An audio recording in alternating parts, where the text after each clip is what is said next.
All right, let's get right into it. We're going to tackle that one fear that gets almost every English learner, the dreaded awkward silence. You know, a B2 speaking level isn't really about having perfect grammar. It's all about flow. And today, I'm going to show you exactly how to get it. You know that feeling, right? That pit in your stomach? You're talking to someone, trying to make a good impression, and you ask a simple question. So, where are you from? They say, I'm from Canada. And you go, oh, nice. And then, nothing. Just crickets. It's like a giant wall goes up. Your mind goes completely blank, you start to sweat a little, and you just feel like you failed. So why does this happen? Look, it's probably not your vocabulary. It's because you've walked right into what I call the interview trap. It's this painful cycle, right? You ask a question, they give a short answer, then silence. You ask another question, get another short answer, more silence. You think you're having a conversation, but really, you're just making the other person tired. Let's just call it what it is. This is the interview trap. And honestly, when you do this, you sound, well, dead. That is not a conversation. It's an interrogation. It's what the police do. But here's the good news. This is so easy to fix. And in the next few minutes, you're going to get two simple, super powerful tools that will completely change the way you talk to people forever. Okay, so let's jump into our first tool. We have to stop interrogating people and start playing tennis. Yeah, tennis. Because in a conversation, your only goal is to keep that ball moving back and forth over the net. So just picture it. We're playing tennis. I serve the ball to you.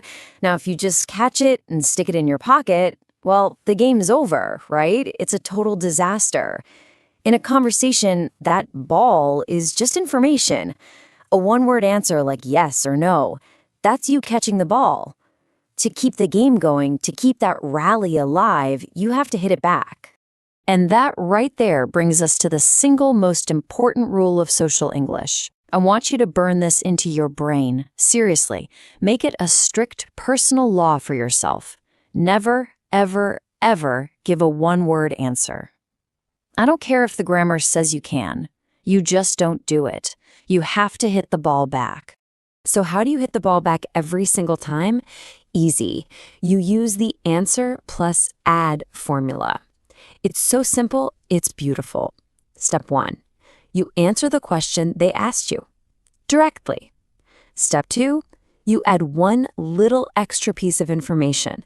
And that extra info, that's what we call the hook. It's what you give them to continue the rally. Just look at the difference here. The robot answer, just yes. Game over. There's no hook, there's no rally. But the radiant answer, yes, it was great. I actually went to a new Italian restaurant downtown. Boom. The yes is the answer, sure, but that second part, that's where the real connection starts. You've added a hook. See what happened there? That little detail about the Italian restaurant is the hook. You've just tossed the conversational ball back to them perfectly. Now it's so easy for them to ask, oh, really? Which restaurant was it? Or, nice, what did you order? A really great ad often throws in a feeling or even a little contrast, especially using the word but. Like if someone asks, do you like your job? Don't just say yes. Say, yes, I do, but it's been so stressful this month. See, that but just invites them to ask a follow-up question. You've made it easy. Okay, I get it. But what happens when it's your turn to talk and your mind is just a blank page? You've got absolutely nothing to add. For those moments, we need our second tool. It's a rescue technique, and I call it the parrot power-up. The parrot technique is your secret weapon. It's for bridging that awkward silence. What it does is it buys your brain a few seconds to think, and, this is key, it encourages the other person to say more. All you do is listen for the last couple of important words they said, and then you just repeat them back. but as a question, with that rising tone. And this works so well for a few reasons. One, it proves you're actually listening, which makes people feel great. Two, it gets them to expand on what they're saying without you having to ask a whole new question. And three, most important for you, it gives your brain a few precious seconds to catch up. I'm telling you, expert communicators, therapists, even FBI negotiators use this trick all the time. Let's just run through a quick demo. Imagine your friend says, "Ugh, I had to work late last night." Your mind is totally empty, so you just pair it back with a little curiosity in your voice, "Work late?" And they'll almost always just automatically continue. "Yeah, my boss made us finish this awful quarterly report." You could even do it again if you need more time. "Quarterly report?" See? You've kept the conversation alive and moving, and you haven't even had to add anything new yourself. You're just being a mirror. But, and listen up, this is a critical warning.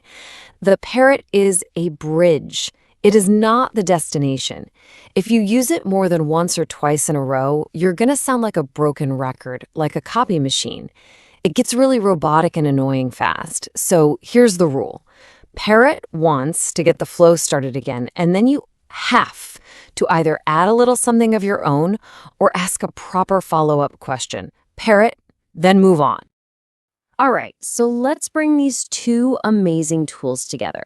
We're going to move away from that fear of awkward silence and into this awesome state of natural, confident conversational flow. This slide really gets to the core of it all. These tools directly help your fluency and coherence score on speaking exams. Fluency is just about keeping the conversation moving without all those unnatural pauses. Coherence is about making sure your ideas connect together. A weak speaker stops, gives one-word answers, and their ideas are all over the place. But a strong speaker, they use answer plus add to keep the rally going and the parrot technique to bridge any gaps. It all creates a smooth, connected conversation. So remember this, flow first, perfect grammar later. So here it is, your final toolkit. First, avoid that interview trap like the plague.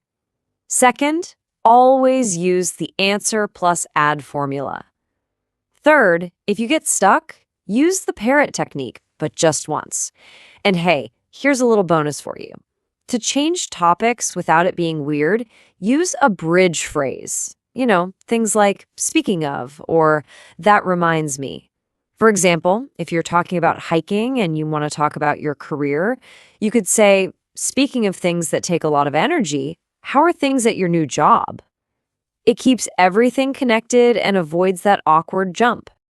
Okay, time for some homework. I want you to take the No One-Word Answers challenge. For the next 24 hours, I'm serious. In any language you speak, I am forbidding you from giving a one-word answer to any question. You have to use the answer plus add formula every single time. Force yourself to do it, and just feel the incredible difference it makes. And I'll leave you with this question. When a conversation is dying and you need to bring it back to life, what's your go-to topic or question? Do you ask about food, travel, work? Go ahead and share your best strategies down in the comments. Let's help each other out. Do this in your native language too. Force your brain to practice the answer plus add formula with every single person you talk to. Feel the difference it makes. So what do you think? Can you do it? Thank you for learning with us today. If this lesson helped you, subscribe to Radiant Skills and keep practicing a little every day. Stay radiant.